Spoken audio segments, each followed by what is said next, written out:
వాళ్ళ ఇళ్ళకెళ్ళి ఇళ్ళు పగలు కొడతాం, కార్లు పగలు కొడతాం, అర్ధరాత్రులు వెళ్ళి వైఎస్ఆర్ కాంగ్రెస్ పార్టీ శ్రేణుల్ని భయపెట్టాలి, ఈ వైఎస్ఆర్ కాంగ్రెస్ పార్టీని నిస్తేజం చేయాలని చెప్పి పెద్ద ఎత్తున ప్రయత్నాలు చేస్తున్నారు.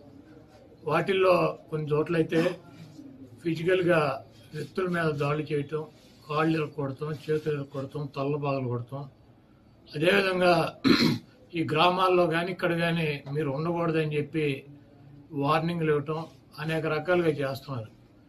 వీటికి ప్రత్యక్ష సాక్షులు పోలీసులు దగ్గర ఉండి వాళ్ళు కొడతాంటే వీళ్ళు చూస్తూ నిలబడి ఎంజాయ్ చేస్తున్నారు. ఈరోజు మా దగ్గర పోలీసులు ప్రేక్షక పాత్ర వహించేటువంటి సన్నివేశాలు, తెలుగుదేశం పార్టీ అల్లరి మోకల్లో మా వాళ్ళ మీద దాడి చేస్తున్నటువంటి సన్నివేశాలు సీసీ ఫుటేజీలతో సహా, ఫోటోలతో సహా మా దగ్గర ఉన్నాయి.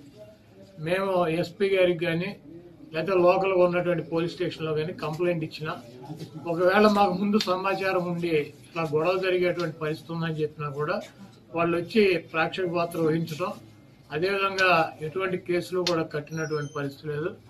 కాబట్టి మేము జిల్లా పార్టీ తరఫున మా దగ్గర ఉన్నటువంటి వీడియోగ్రాఫులతో, ఫోటోగ్రాఫులతో హైకోర్టుకు వెళ్లి ప్రైవేట్ కేసులు వేయాలని చెప్పి నిర్ణయించుకున్నాం. తప్పకుండా దాడులు చేసినటువంటి వాళ్లే కాదు, దాడులు చేస్తుంటే చూస్తున్నటువంటి పోలీసు వ్యవస్థ మీద కూడా కేసులు వేయటానికి సిద్ధంగా ఉన్నాం. అదేవిధంగా వైఎస్ఆర్ కాంగ్రెస్ పార్టీ నాయకులకు కానీ, అదేవిధంగా కార్యకర్తలకు కానీ